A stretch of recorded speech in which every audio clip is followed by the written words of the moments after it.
The city was quiet, but tonight, Tyrell Davis couldn't shake the feeling that something was off.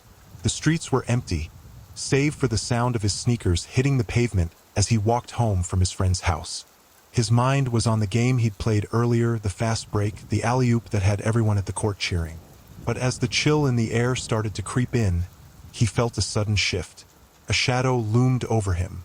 Tyrell had been down this road 100 times before. He had lived in this neighborhood all his life, knew every crack in the sidewalk, every corner, and every streetlight. But tonight, something felt different. He heard it before he saw it, the sirens, the unmistakable flash of blue and red lights cutting through the darkened street. He stopped in his tracks, the hairs on the back of his neck standing up.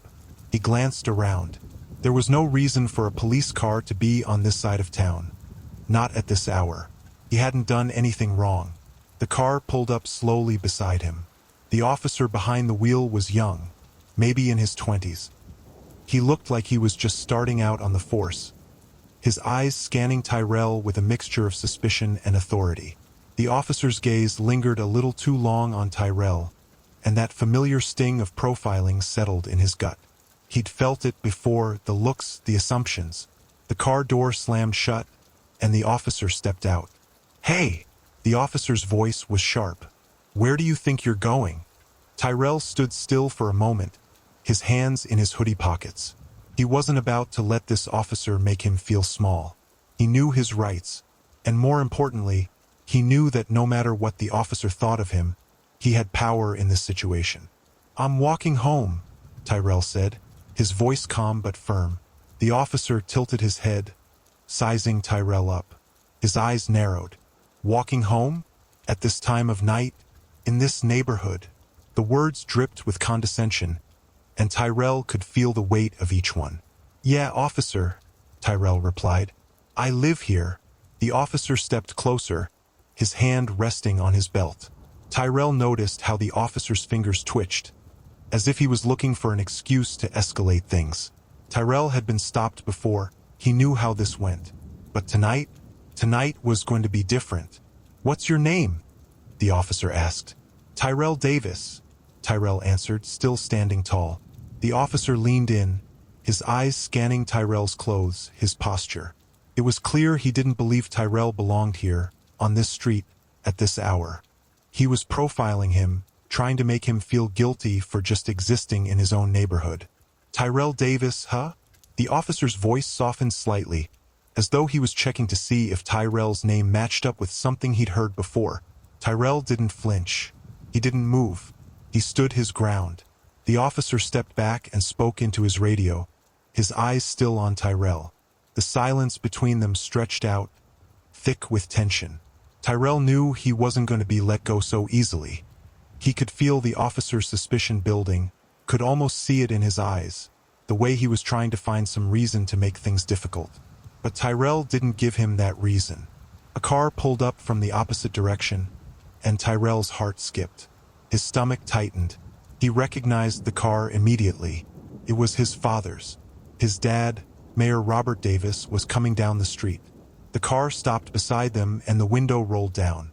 Tyrell's father, always calm, always poised, looked over at the officer. "Is there a problem, officer?"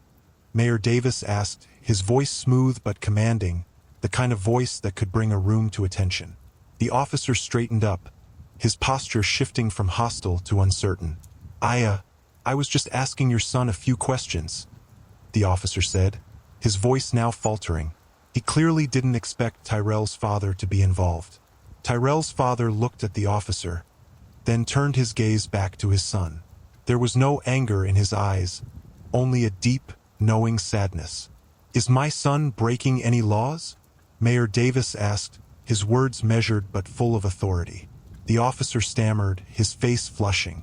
"Well, no, sir, but he was walking around late at night and—" Mayor Davis raised a hand, cutting him off. "He lives here. This is his neighborhood. He has every right to be walking home at this time of night. And unless he's violated any laws, I suggest you let him go." The officer opened his mouth to argue, but nothing came out. Tyrell could see the tension draining from the officer's shoulders as his father's presence took over the situation. There was a long, awkward silence.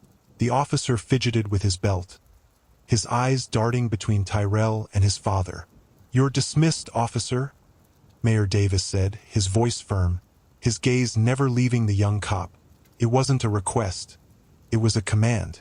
The officer blinked, as if waking from a trance. He mumbled something about needing to check his radio and walked back to his patrol car. As he climbed in, Tyrell's father gave him a cold, final look, and the officer drove off, the flashing lights disappearing into the distance. Tyrell stood still for a moment, processing what had just happened. His heart was still racing, but now it was because of something different, something more complicated. He turned to his father, who was now standing beside him. "Dad, you know it's not the first time, right?" Mayor Davis nodded. "I know, son. I know." Tyrell exhaled slowly.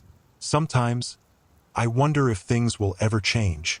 "They will," his father said, placing a hand on his shoulder. "Not all at once, but they will. You just keep standing your ground." The two of them stood there for a moment, the silence not oppressive but filled with understanding. In this city, Tyrell was more than just a black teen walking home at night. He was the son of the mayor, and that carried weight. But more than that, it carried responsibility.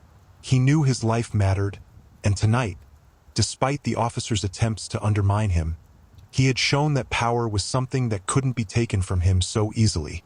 As they walked toward the car, Tyrell glanced up at his dad. "Thanks for backing me up." "You don't need me, son," Mayor Davis said with a smile. "You've got your own back.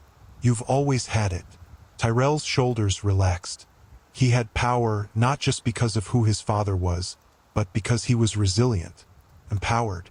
And tonight, he had turned the tables, not by fighting back physically, but by standing firm and demanding his rights. If you love this story, drop a comment, like, share, and subscribe to this channel for more interesting stories.